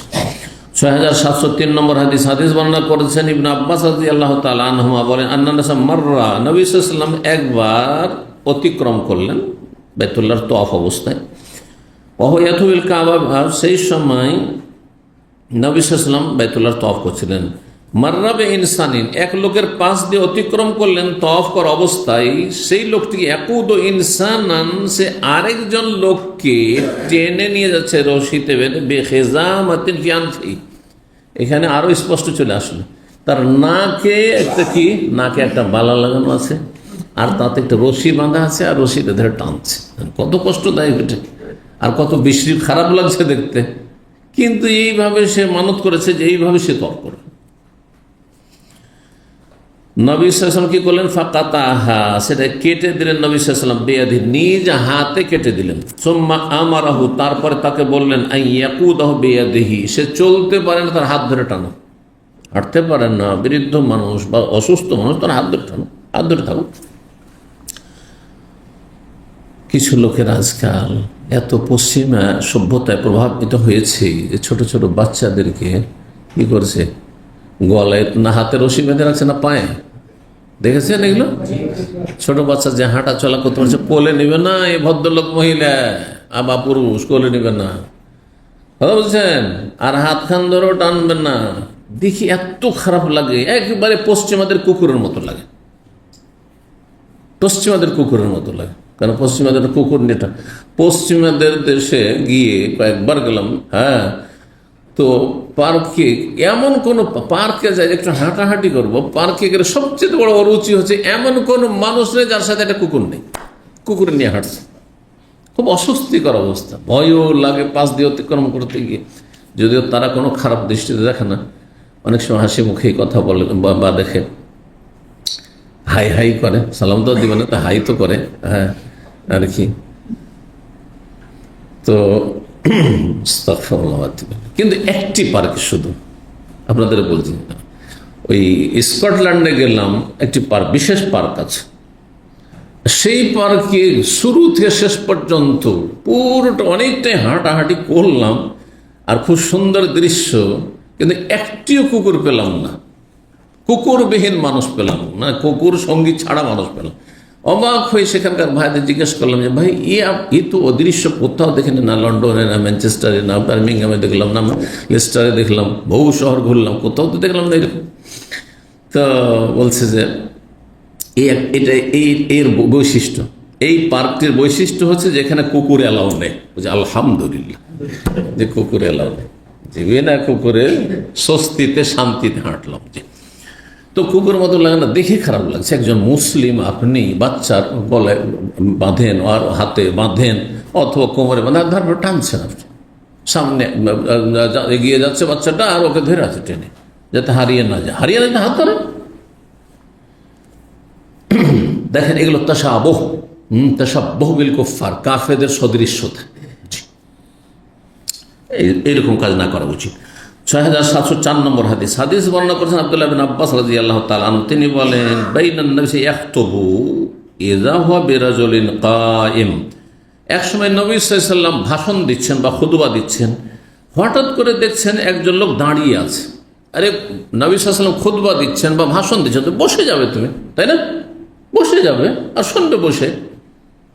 আপনারা সবাই বসে শুনছেন, এখানে একটি লোক যদি দাঁড়িয়ে থাকে তো আমাকে অস্বস্তি লাগবে না? হ্যাঁ, কেমন যেন লাগবে, এটা খারাপ লাগছে। তার সম্পর্কে জিজ্ঞেস করলেন, ফাকালু, তখন লোকেরা বলল আবু ইসরাইল নাজারা, ই হচ্ছে আবু ইসরাইল, ইসরাইলের বাপ। তাহলে ইসরাইল নাম রাখা যাবে। আজকাল ইসরায়েল একটি দেশ, বোঝা গেছে না? ইসরায়েলটা ইসরায়েল, হ্যাঁ, ওদের কাছে অন্য ভাষা, কিন্তু আরবিতে ইসরায়েল। তো এই জন্য অনেক আরবরা বুঝে না, মনে করে ইসরায়েল সাজা, এর নামটা ঠিক না, অথচ ইসরায়েল নবীর নাম। ইসরায়েল নামে কোনো আপত্তি নেই, কথা বুঝতে পারছেন? যেমন ওসামা নামে কোনো আপত্তি আছে, কিন্তু আজকাল ওসামার নাম রাখলে কাফের যদি দেখে পাসপোর্ট, তা আপনার ছেলেটাকে হয়রান করবে। সেই জন্য আমি অনেক লোকের পরামর্শ দিই, অনেকে বলে আমি ওসামা রাখবো না, রাখে ভালো হয়, কারণ আপনার ছেলেটা ভবিষ্যতে গিয়ে আপনার প্রতিকূল অবস্থায়, হ্যাঁ, পেরেশানির সম্মুখীন হইতে পারে। আপনি এরকম নাম রাখবেন না, কথা বোঝা গেছে না? তো নবী সাল্লাল্লাহু আলাইহি ওয়াসাল্লাম বললেন, না, লোকেরা বলল যে আবু ইসরাইল, এই লোকটি আবু ইসরাইল নাজারা, সে মান্নত করেছে আইয়াকুমা, সে দাঁড়িয়ে থাকবে, দাঁড়িয়ে থাকবে, ওয়ালা একটু বসবে না, কিন্তু আপনার খুতবা বা বক্তব্য শুনছে। ওয়ালা ইয়াস্তাজিল্ল, ছায়াও নেবেন না, সুতরাং ছায়াতে এসে বসতে পারছেন না। ওয়ালা ইয়াতাকাল্লাম, কথাও বলবেন না, বোবাহে থাকবে। ওয়ায়াসুম, আর ও রোজা রাখবে সারা। আচ্ছা, নীরবতার রোজা যদি কেউ রাখে, জায়েজ আছে? মাসলা একটা জিজ্ঞেস করি আপনাদেরকে। হ্যাঁ, নীরবতার রোজা বুঝেন? যে সারাদিন রোজাও রাখলাম, পানাহারও করব না, আর সারাদিন কথাও বলবো না, এরকম রোজা কেউ যদি রাখে তো জায়েজ না? না জায়েজ? হ্যাঁ, না জায়েজ। কেন? মারিয়াম আলাইহিস সালাম তো রেখেছেন, ইন্নী নাযারতু লির-রাহমানি সাওমা ফালান উকাল্লিমা আল-ইয়াওমা ইনসিয়া। আমি আজকে মান্নত করেছি আল্লাহর জন্য কি সওমে, রোজার, সুতরাং কারোর সাথে আজকে খাবো না, এই কথা বলেননি। আজকে পানাহার করব না বলেনি, কি বলেছেন? কোনো মানুষের সাথে কথা বলবো না। তো আমি যদি করি যে আমিও মারিয়াম আলাইহিস সালামের রোজা রাখবো, তো জায়েজ? হ্যাঁ, না। আচ্ছা, না এর পার্টি ভারী আছে মনে হচ্ছে, কিন্তু জায়েজ পার্টি বেরিয়ে গেছে। জায়েজ কেন? কোরআন আছে সেজন্য। তো কোরআনে তো মেলা কিছু আছে। আদম আলাইহিস সালামের ছেলে মেয়েদের ভাই বোনে বিয়ে হইত। হ্যাঁ, ইউসুফ আলাইহিস সালাম, হ্যাঁ, ইউসুফ আলাইহিস সালামের দরবারে যখন ভাইয়েরা সবাই গেল, সবাই সিজদায় লুটিয়ে পড়লো। তো সিজদা করা যাবে মানুষকে? তাহলে তো পীরদের সিজদা জায়েজ হয়ে যাবে, চলবে? আগের ধর্ম আমাদের ধর্ম বলে গণ্য হবে না? মোটেই গণ্য হবে না। আমাদের দিনে ইসলামের রোজা, সিয়াম, নবী সব শিখিয়েছেন পানাহার বন্ধ করার রোজা, কিন্তু কথা বন্ধ করার রোজা এলাও নেই, আমাদের অনুমতি নেই। কথা বোঝা গেছে না? সুতরাং কোরআনে আছে মারিয়াম আলাইহিস সালামের রোজা, যেটা ঈসা আলাইহিস সালামের জামান বা মুসা আলাইহিস সালামের ধর্ম, সেটি তখন জায়েজ ছিল যে কথা নীরবতার রোজা রাখা যেত। এই জন্য নীরবতার রোজা রাখা যাবে কি না যাবে না, বেদা, জায়েজ নয়, গুনাহ, হারাম। বুঝতে পেরেছেন? জি। আগের শরীয়তের ওই মাসলাটি শুধু স্বীকৃত যেটা নবী সাল্লাল্লাহু আলাইহি ওয়াসাল্লাম স্বীকৃতি দিয়েছেন, যেমন কোরবানি ইব্রাহিম আলাইহিস সালামের ধর্মে ছিল, আমাদের ধর্মে আছে। হজ, উমরা, এগুলো, হ্যাঁ, বাইতুল্লাহর তওয়াফ, সাফা মারওয়া, সাই ইত্যাদি। জি। খাতনা করা। তো নবী সাল্লাল্লাহু আলাইহি ওয়াসাল্লাম তখন বললেন, মুরহু, এই লোকটিকে বলো, ফালিয়াতাকাল্লাম, সে যেন কথা বলে, ওয়ালিয়াস্তাজিল্লা, ছায়া যেন গ্রহণ করে, ছায়া যেন বসে, ওয়ালিয়াকুদ, আর বসুক, দাঁড়িয়ে না থাক, ওয়ালিয়ুতিম্মা সাওমাহু, হ্যাঁ, রোজা পুরা করে। রোজা তাহলে মান্নত আল্লাহ সন্তুষ্টির কাজে চলবে, অসন্তুষ্ট বেদাতি কাজে মান্নত চলবে না। এই হাদিস দ্বারা বোঝা গেল হারাম কাজে চলবে না। 32 নম্বর বাবু মান্নাজারা, এই অধ্যায় হচ্ছে কোন ব্যক্তির মান্নত করে আইয়াসুমা আইয়ামান, কয়েকদিন রোজা রাখবে, আজকে থেকে নিয়ে, আজকে সম্ভব না, আগামী দিন থেকে, মঙ্গল, বুধ, বৃহস্পতি, শুক্র, হ্যাঁ, ধরেন আমি আগামী 4 দিন বা 5 দিন আমি অবিরাম রোজা রাখবো, হ্যাঁ, বিনা বিরতিতে, হ্যাঁ, এক নাগারে রোজা রাখবো, মান্নত করে নিয়েছে। এর মধ্যে একদিন কি পড়ে গেল, হ্যাঁ, ঈদ উল আজহার দিন পড়ে গেল, ঈদ উল ফিতরের দিন পড়ে গেল, ঠিক আছে, রোজা রাখা চলবে? বছরে কয়দিন রোজা রাখা না যায়? দেখি আপনাদের, হ্যাঁ, 5 দিন। 5 দিন, ঈদ উল ফিতর, ঈদ উল আজহা আর আইয়ামে তাশরিক, মানে জিলহজ মাসের 11, 12, 13, এই 5 দিন ছাড়া গোটা বছর যে কোনো সময় রোজা রাখতে হবে। তো কোন ব্যক্তি মানত করেছে যে কয়েকদিন সে রোজা রাখবে, ফাওয়া ফাঁকা, কিন্তু সেই দিনগুলির মধ্যে একদিন ইয়মুন নাহার, ঈদ উল আজহার দিন, কোরবানির দিন পড়ে যাচ্ছে, বা ঈদ উল ফিতর, আবিল ফিতর, ঈদ উল ফিতরের দিন পড়ে যাচ্ছে, তাহলে কি করবে? তাহলে ওই দিন বাদ দেন, তখন তারপরের দিন রাখবে। 6705 নম্বর হাদিস, হাদিস বর্ণনা করছেন আব্দুল্লাহ বিন ওমর রাদিয়াল্লাহু তাআলা আনহুমা, তিনি বলেন, সুয়েলা আন রাজুল, তাকে জিজ্ঞাসা করা হয় জনৈক ব্যক্তি সম্পর্কে, না যারা সে মান্নত করেছিল কি, আল্লাহ ইয়াতি আলাইহি ইয়াউমুন ইল্লা সামা, আজব মানুষ, সে এত শক্ত মানত করেছিল যে আগামীতে যে কোনো দিন আসছে আমার জীবনে, এমন কোনো দিন যাবে না যেদিন আমি রোজা রাখবো না। মানে আল্লাহর জন্য মান্নত করলাম, আগামী জীবনটা যতদিন বাঁচবো আমি কি করব, আজীবন রোজা রাখবো। গোটা বছরে যদি করে তাহলে ঈদ উল ফিতর, ঈদ উল আজহা তো পড়েই যাবে, আর আজীবন করলে তো অবশ্যই প্রতি বছর এরকম পড়বে। ফাওয়াফাকা ইয়াউম আযহা আও ফিতর, তারপরে তার, হ্যাঁ, পড়ে গেল সামনে ঈদ উল আজহার দিন ও ঈদ উল ফিতর দিন। ফাকালা, তখন বললেন, ফতুয়া থেকে বলে ইবনে ওমর বললেন, লাকাদ কানা লাকুম ফি রাসূলিল্লাহ উসওয়াতুন হাসানাহ, তোমাদের জন্য রাসূলুল্লাহ সাল্লাল্লাহু আলাইহি ওয়াসাল্লামের জীবনে রয়েছে উত্তম আদর্শ। লাম ইয়াকুন ইয়াসুমু ইয়াউমাল আযহা ওয়াল ফিতর, নবী সাল্লাল্লাহু আলাইহি ওয়াসাল্লাম ঈদ উল আজহা, ঈদ উল ফিতরের দিনে সিয়াম পালন করেননি, রোজা রাখেননি। ওয়ালা নারা সিয়ামা, সুতরাং ঈদ উল ফিতর, ঈদ উল আজহার দিনে রোজা আমি বৈধ মনে করছি না, বা আমরা জায়েজ মনে করছি না, যেহেতু নবী সাল্লাল্লাহু আলাইহি ওয়াসাল্লাম রাখেননি, বরং রাখতেও নিষেধ করেছেন। দুটোই রয়েছে। 6706 নম্বর হাদিস, হাদিস বর্ণনা করছেন জিয়াদ ইবনে জুবাইর, তিনি বলছেন, কুনতু মা ইবনে ওমর, আমি ছিলাম ইবনে ওমরের সাথে, ফাসালাহু রাজুলুন, জনৈক ব্যক্তি তাকে জিজ্ঞাসা করলো এই বলে যে, নাযারতু আন আসুমা কুল্লা ইয়াউম মিসলাসা আও আরবিয়া মাইশতু, আমি মানত করেছি যে প্রত্যেক মঙ্গলবার আর বুধবার রোজা রাখবো, মঙ্গলবার অথবা বুধবার রোজা রাখবো, একটা দিনই যদি হয় যে আগামী জীবনে প্রত্যেক মঙ্গলবার করে রোজা রাখবো। মঙ্গলবার কখনো ঈদ উল ফিতর পড়ে যাবে, কখনো ঈদ উল আজহা পড়বে, পড়বে না, পড়বে না, যতদিন বাঁচবে এই কাজই করবো। তো এই হয়েছিল মাইশ, তো যতদিন বাঁচবো। ফাওয়াফাকতু হাযাল ইয়াউম ইয়াউমান নাহর, কিন্তু সেই দিনটি মঙ্গলবার বা বুধবার কি পড়ে গেল, বকরা ঈদ পড়ে গেল, ইয়াউমুন নাহর, কোরবানির দিন পড়ে গেল। ফাকালা, তখন জবাবে ইবনে ওমর বললেন, আমার আল্লাহ বিওয়াফায়ে নাজরে, আল্লাহ নির্দেশ দিয়েছেন মান্নত পুরা করার, মান্নত পুরা করতে হবে, কিন্তু তার পাশাপাশি নবী ও নহিনা, আমাদেরকে নিষেধ করা হয়েছে নবীর পক্ষ থেকে, আন্নাসুমা ইয়াউমান নাহর, কোরবার দিনে রোজা রাখতে। ফাআদ আলাইহি, এই কথাতে সে বুঝতে পারলো না, জ্ঞানী মানুষ বুঝে নেবে যে আল্লাহ বলেছেন মানত করা করো, আর নবী নিষেধ করেছেন কোরবানির দিনে রোজা রাখতে বা ঈদের দিনে রোজা না রাখতে, রোজা রাখতে নিষেধ করেছেন, রোজা রাখতে নিষেধ করেছেন। আর আল্লাহ বলছেন মানত করা করো। আর তুমি বলে যতদিন বাঁচব মঙ্গলবার অথবা বুধবার কি করব, আমি রোজা রাখবো। আর পড়ে গেছে এই কোরবানি মঙ্গলবারে অথবা বুধবারে, তো দুটো কথা মিলিয়ে নাও। আল্লাহর কথার উপর আমল করতে হবে, নবীর কথার উপরও আমল করতে হবে। তাহলে কি করতে হবে, এই মঙ্গলবার যে মঙ্গলবারটি ঈদ পড়ছে বা বুধবার ঈদ পড়ছে সেই দিনটা রাখা যাবে না, কিন্তু তার বদল আর একদিন করে রাখেন, তার বিনিময়ে অন্য দিনে রেখে নিন, বৃহস্পতি রেখে নিন, অন্য দিনে রেখে নিন। পুনরায় সে বুঝতে পারেনি, সাধারণ মানুষ অনেক সব বুঝেন না, অস্পষ্ট কথা, একবারে খুব সহজ ভাষায় কথা বলতে হয়।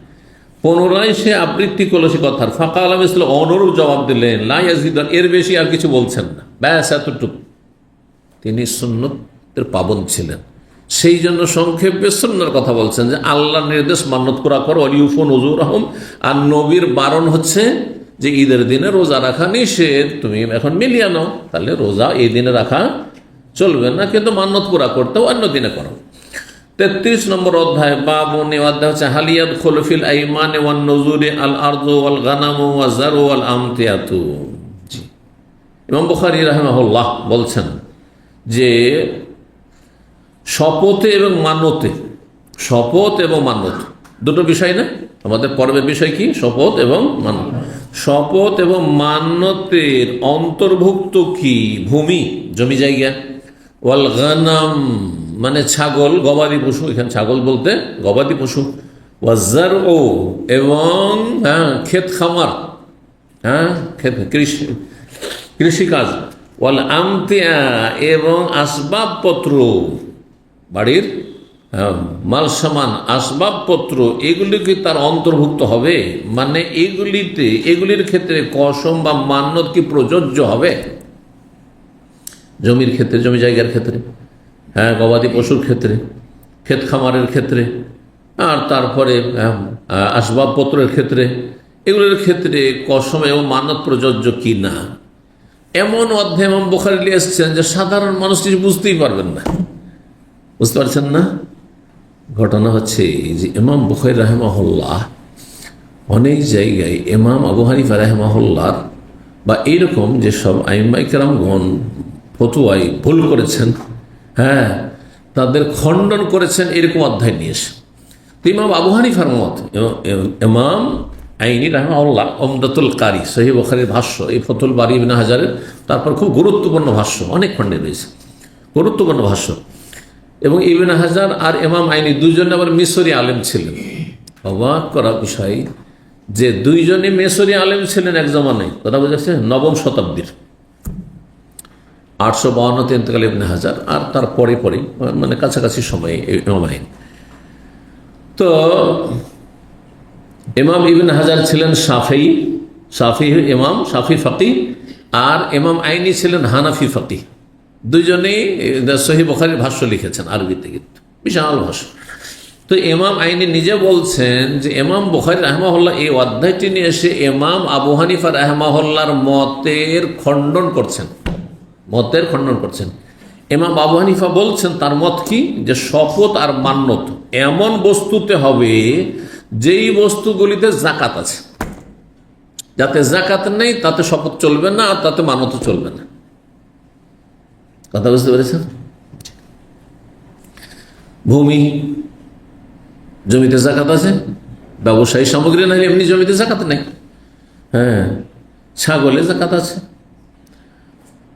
তারপরে ক্ষেত খামার যদি ফসল হয়, ফসল বোঝা যায়, তাহলে ফসলে যাকাত আছে, মাল সামান আসবাবপত্র, ফার্নিচার, কাপড় চোপড় ইত্যাদিগুলোতে যাকাত নেই, ব্যবহৃত যেগুলো বস্তু সেগুলোতে যাকাত নেই। আপনার যত 100টি যদি আপনার পাঞ্জাবি থাকে, জুব্বা থাকে, আর আপনার প্যান্ট শার্ট থাকে, যাকাত নেই তাতে, ঠিক না। তো ইমাম বুখারী রাহিমাহুল্লাহ কিছু বিষয় রয়েছে এগুলোতে যাকাত, যেমন ছাগলে যাকাত আছে, আর তারপর ফসলে যাকাত আছে, ভূমিতে যাকাত নেই, মাল সামান আসবাবপত্রে যাকাত নেই, ফার্নিচারে যাকাত নেই, এই কথা সবগুলি মিলিয়ে খণ্ডন করতে চাইছেন যে হ্যাঁ সবগুলি জাকাত আছে না, এই সবগুলির ক্ষেত্রে কসম প্রযোজ্য আর সবগুলির ক্ষেত্রে মান্নত প্রযোজ্য। জাকাত ফরজ হইলেই শুধু মান্নত চলবে সেই ক্ষেত্রে, আর কসম চলবে এমন কথা নয়।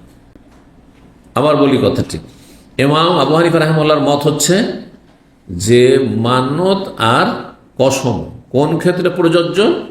যেসব মাল সামান বা সম্পদে কি রয়েছে? জাকাত রয়েছে। যে সম্পদে কি নেই, জাকাত নেই, সেই ক্ষেত্রে মান্নত চলবে না, আর সেই ক্ষেত্রে কি চলবে না? কসম চলবে না। তাহলে জমি জায়গার ক্ষেত্রে কসম চলবে না, তার কাছে মাল সামানের ক্ষেত্রে। তাহলে কোনো ব্যক্তি যদি মানত করে যে আল্লাহ যদি আমার ছেলেটাকে ভালো করে দেয়, তো আমার বাড়ির যে আমার বেডরুমটা আছে, খাট আছে বা আলমারি আছে, এগুলো আমি কি করে দেবো? দান করে দেবো। চলবে না? তাহলে আবু হানিফা চলবে না। বুঝতে পেরেছেন না? কারণ ওদের জাকাত নেই, তা খণ্ডন করছেন এবং হাদিস নিয়েছেন কয়েকটি। এতে শেষ হবে আজকে। ওয়াকালা ইবনে ওমর, আব্দুল্লাহ ইবনে ওমর রাদিয়াল্লাহু তাআলা আনহু বলেন, কালা ওমর, তার পিতা ওমর রাদিয়াল্লাহু তাআলা একবার নবী সাল্লাল্লাহু আলাইহি ওয়াসাল্লাম বললেন, খাইবারের যুদ্ধের পরে খাইবার অঞ্চলে তিনি একটি খুব সুন্দর জমি ভাগে পেয়েছিলেন। বলছে আসাবতু আরযান লাম ওসিব মালান কাত্তু আনফাসা মিনহু, আমি এমন একটি জমি পেয়েছিলাম, হ্যাঁ সম্পদ বলতে জমি, যেটি এই রকমের জমি বা এই রকমের সম্পদ আমার জীবনে এত মূল্যবান সম্পদ কখনো পাই না। খুব দামি জমি, মূল্যবান জমি ছিল। নবী সাল্লাল্লাহু আলাইহি ওয়াসাল্লামের কাছে এসে বললেন ওমর, যে ইয়া রাসূলুল্লাহ, সবচেয়ে ভালো জমি যেটা, সেটি আল্লাহর রাস্তায় আমি দান করে দিতে চাই, আল্লাহর রাস্তায় দান করে দিতে চাই। কারণ কোরআনে রয়েছে লান তানালুল বিররা হাত্তা তুনফিকু মিম্মা সূরা আলে ইমরান 4th পারা 1ম আয়াত। হ্যাঁ, যথাযথ নেকি পাবে না যতক্ষণ পর্যন্ত তোমার প্রিয় বস্তুটি আল্লাহর রাস্তায় খরচ না করবে। তার মানে এই নয় যে সবচেয়ে প্রিয়টাই খরচ করতে হবে, ওটা করলে আপনি আরও বেশি নেকি পাবেন, এটি হচ্ছে উদ্দেশ্য। আপনি এমন কিছু দান করবেন না যেটা ব্যবহারযোগ্য না, ব্যবহারযোগ্য না, কিন্তু ব্যবহারযোগ্য সেকেন্ড হ্যান্ড হলো করতে পারবেন। হ্যাঁ, বাসি খাবার দিতে পারবেন না, কিন্তু পচাশোড়া খাবার দিতে পারবেন না। আপনি যেই খাবার খেলে গরিব মানুষ অসুস্থ হয়ে সেই খাবার দিতে পারবেন না, ফুড পয়জন হইতে পারে, কিন্তু ধরেন ঠান্ডা হয়ে গেছে, বাসি হয়ে গেছে, বা এটা বাচ্চারা কেউ খেতে চায় না, মিষ্টি বাসায় কেউ খায় না, সেই জন্য দিয়ে দিলাম, দেওয়া যাবে না? অবশ্যই দেওয়া যাবে, কিন্তু যেটা বেশি প্রিয় সেটা দিলে বেশি নেকি পাবেন। এটা হচ্ছে আয়াতের উদ্দেশ্য, মর্মকথা। কিন্তু উনি ভেবেছেন যে সবচেয়ে দামিটাই খরচ করতে, তাহলে নেকির মতো নেকি পাওয়া, তা সবচেয়ে দামি জমি আমার এটা আল্লাহর রাস্তায় দান করে দেব। নবী সাল্লাল্লাহু আলাইহি ওয়াসাল্লাম বললেন যে দেখো, এই কাজ করিও না, তুমি এক কাজ করো, ইনশিতা, তুমি যদি চাও, হাব্বাস্তা আসলাহা, এর এই যে জমির মূল সত্ত্ব নিজের জন্য রেখে না, মানে মালিকানা নিজের জন্য রেখে, যে তুমি এটার মালিক থাকলে। আর ওয়াতাসাদ্দাক্তা বিহা, এখান থেকে যা কিছু উৎপন্ন হবে সেটা সাদকা, মানে জমিটা অফ করে দাও।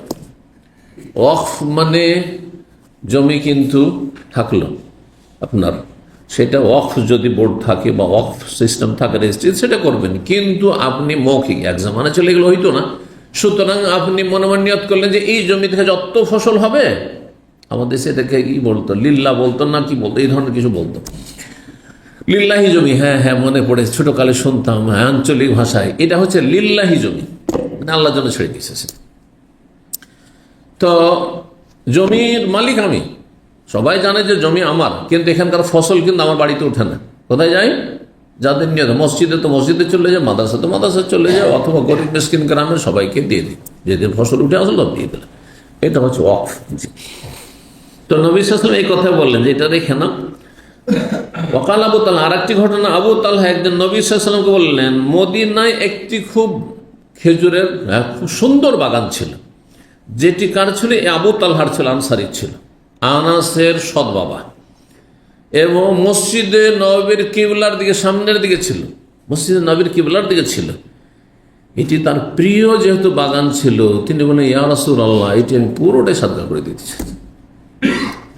এইভাবে সাহাবারা করেছেন। আবু তালহা নবী সাল্লাল্লাহু আলাইহি ওয়াসাল্লাম বলেন, আহাব্বু আমওয়ালি ইলাইয়া বাইরুহা, আমার সবচাইতে প্রিয় সম্পদ হচ্ছে এই বাইরুহা বাগানটি, লেহায়াতিন, এই বাগান, লাহু মুস্তাকবিলাতিল মসজিদে, মসজিদের কিবলার দিকে অবস্থিত, এটি আমি আল্লাহর রাস্তায় দিয়ে দিতে চাই, তার নেকির আশা রাখি।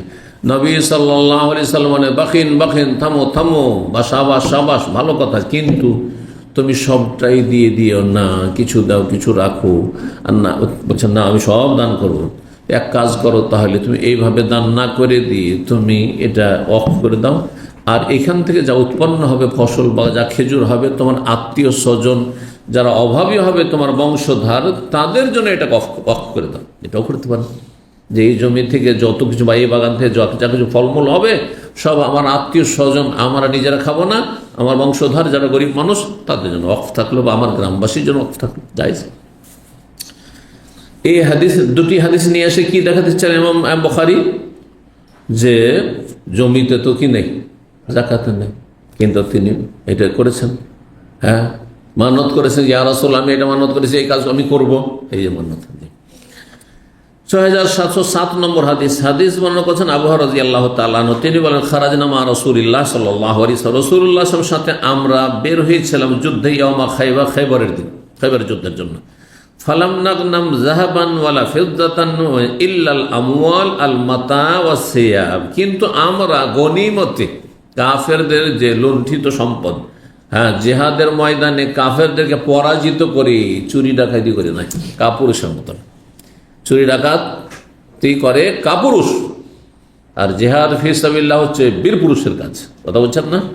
এই জন্য অনেক মূর্খরা সামান্য একটু পড়াশোনা করে মনে করে যে কাফের ধন সম্পদ চুরি করা যায়, হ্যাঁ, অথবা ছিনিয়ে নেওয়া যায় না, হারাম। এটা কাপুরুষের কাজ, এটা হারাম। কখন জায়েজ হবে? জিহাদ ফি সাবিলিল্লাহ হইল শরীয়ত সম্মত, আর তারপরে তারা পরাজিত হইল, বীর পুরুষের মোতাবেক বিজয়ী হইলেন, তখন যে সম্পদ পাবেন এটির নাম গনিমত। হ্যাঁ, যুদ্ধের পরে যদি হয়, আর এমনি ছেড়ে পালে তাহলে ফাইক, এইটা জায়েজ, এটা হচ্ছে পবিত্র রিজিক। বুঝতে পেরেছেন? দুটিতে পার্থক্য না করার কারণে আমাদের সে কিছু মৌলভী সাহেব একসঙ্গে ফতোয়া দিত। এক আলেম ছিলেন আমাদের ডিস্ট্রিক্টে, আল্লাহ মাফ করে দুনিয়া থেকে চলে গেছেন, বলছেন আকুল মালিল কাফেরে জায়েজুন, যে কাফের মাল খাওয়া নাকি জায়েজ। আস্তাগফিরুল্লাহ ওয়া আতুবু ইলাইহি। তাহলে কাফের কোম্পানিতে যদি চাকরি করেন তো মাল সামান, আপনি স্টোর কিপার, সব আপনি চুরি করে নিয়ে যাবেন, খাওয়া জায়েজ? ইচ্ছা করলে আপনি সবই নিয়ে চলে যেতে পারেন সেখান থেকে, জায়েজ না? মোটেই না, হারাম। ভাই, মানুষের হকের ক্ষেত্রে মুসলিম অমুসলিম সমান। মুসলিমের সম্পদ চুরি করা, ডাকাতি করা, আর কাফের করা সমান সমান অপরাধ। তো বলছেন যে আমরা খায়বারের যুদ্ধ করলাম, খায়বারের যুদ্ধ ইহুদিদের বিরুদ্ধে হয়েছিল।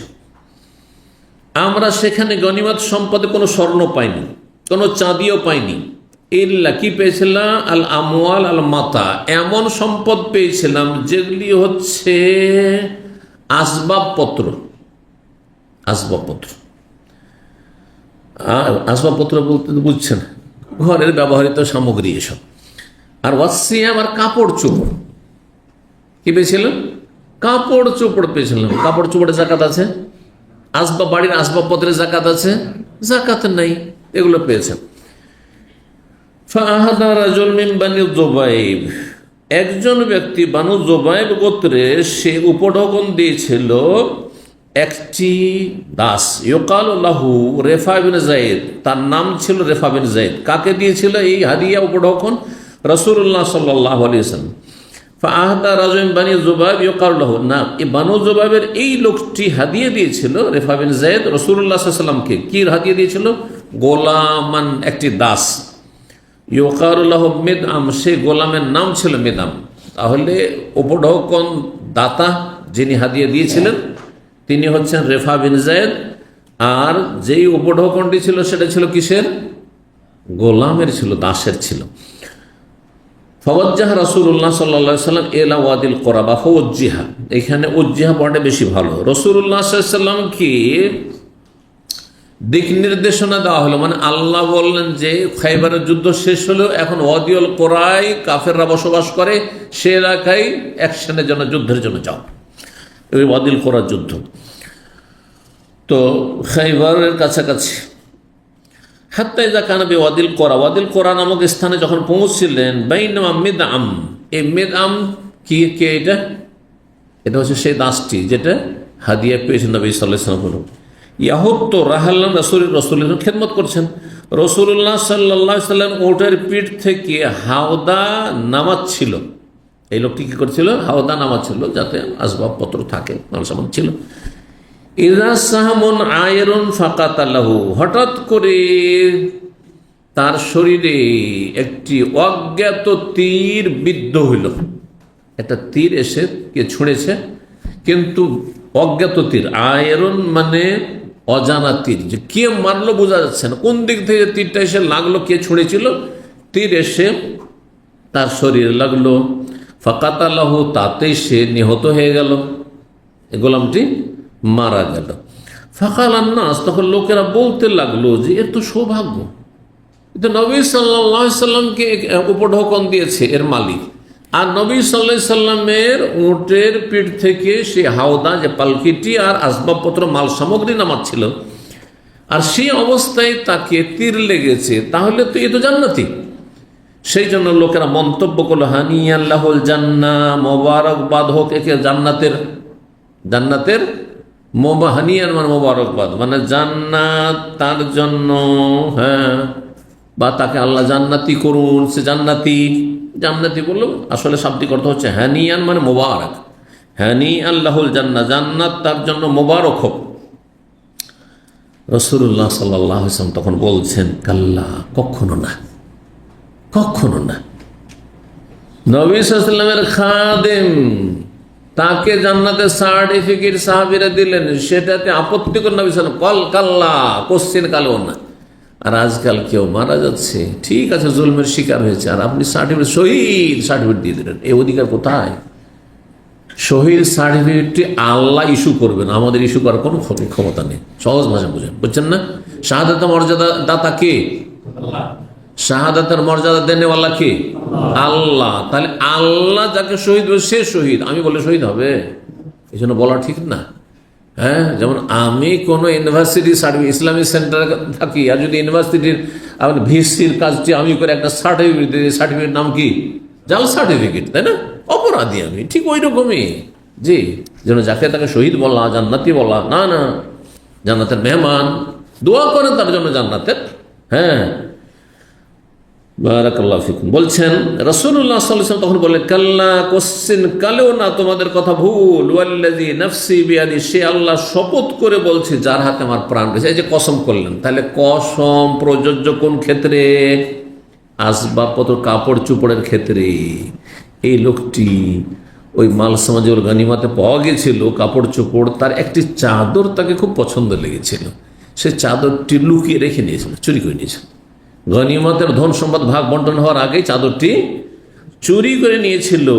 এখান থেকে বোঝা গেল যে জনগণের সম্পদ, রাষ্ট্রীয় সম্পদ, অথবা বাইতুল মালের টাকা, মসজিদের টাকা, মাদ্রাসার টাকা, এতিমখানার টাকা, বা রাষ্ট্রীয় সম্পদ যেটা বলছেন যে সরকারি টাকা, ব্যাংকের টাকা, এগুলি আমানত, এগুলি থেকে চুরি করলে সাধারণ চুরি চাইতে অনেক বড় অপরাধ, অনেক বড় অপরাধ। আপনার বাড়ি যদি চুরি করে আপনি মাফ করে দিলে সেই লোকটি মাফ পেয়ে যাবে, কিন্তু রাষ্ট্রীয় সম্পদ, জাতীয় সম্পদকেও যদি চুরি করে তাহলে দেশের যত কোটি মানুষ আছে সবাই মাফ না করলে মাফ হবে না, সবাইকে নেকি দিয়ে পেমেন্ট করতে হবে, কারণ সবার সেখানে অধিকার আছে। কথা বুঝতে পেরেছেন? মসজিদের টাকা গোটা গ্রামের লোকের মালিক, বা আমল মুসলিমের বলা হয়েছে, বাইতুল্লাহ মাল মানে কি? বাইতুল মাল মুসলিমের, সমস্ত মুসলিম উম্মাহের মালিক। কঠিন বিষয় যেন মাদ্রাসার টাকা আত্মসাৎ বেইমানি করা, আর ইয়াতিমখানার টাকা বেইমানি করে বড় লোকি করে খাওয়া, আর এই বিভিন্ন যে ইসলামিক প্রতিষ্ঠানের টাকা পয়সা নয় ছয় করে খাওয়া দাওয়া, কঠিন শাস্তি, কঠিন শাস্তি। এগুলো যদি বুঝতো দায়িত্বশীলরা, তাহলে কখনই একটা পয়সা এদিক ওদিক করতো না। একজনের হক আদায় করা যেতে পারে কোন রকম করে, কিন্তু এতজনের হক কি করে আদায় করবেন আপনি? আল্লাহ বুঝার তৌফিক দান করুন। তো বলছেন যে নবী সাল্লাল্লাহু আলাইহি ওয়াসাল্লাম বলছেন, সে আল্লাহ শপথ করে বলছে যার হাতে আমার প্রাণ রয়েছে, ইন্না শামলাতাল্লাতী আখাযা ইয়াওমা খায়বার মিনাল মাগানিমি, নিশ্চয় সেই চাদরটি, যে চাদরটি সে নিয়ে নিয়েছিল খায়বারের যুদ্ধের দিনে গনিমতের সম্পদ থেকে, লাম তুসিবহাল মাকাসিম, সেটা ভাগ বন্টন হওয়ার আগে, ভাগ বন্টন হওয়ার পরে যদি ওর ভাগে পড়তো সেটা ভিন্ন বিষয়, কিন্তু এখনো ভাগ হয়নি, যিনি রাষ্ট্রনায়ক রাসূলুল্লাহ মওজুদ আছেন তার কাছে নিয়ে এসে জমা করতে হবে, ছোট হোক আর বড় হোক, সামান্য কিছু হোক না কেন।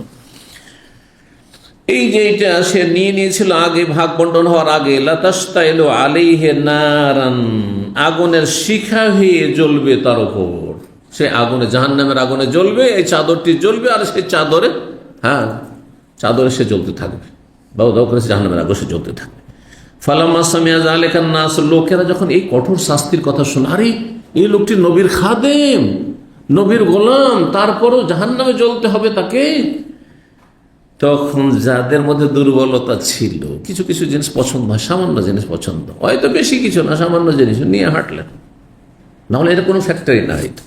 শোনেন, লোকেরা যখন শুনতে পেল এই কথা, এই শাস্তির কথা, যা রাজুল সেরা কিনা ও সেরা কেন, তখন কোন মানুষ একটি শুধু স্যান্ডেলের ফিতা চুরি করেছে, এটা আর কি ভাগ হবে, এটা নিয়ে এটা আর কি জমা করবো নবীর কাছে, সামান্য জিনিস।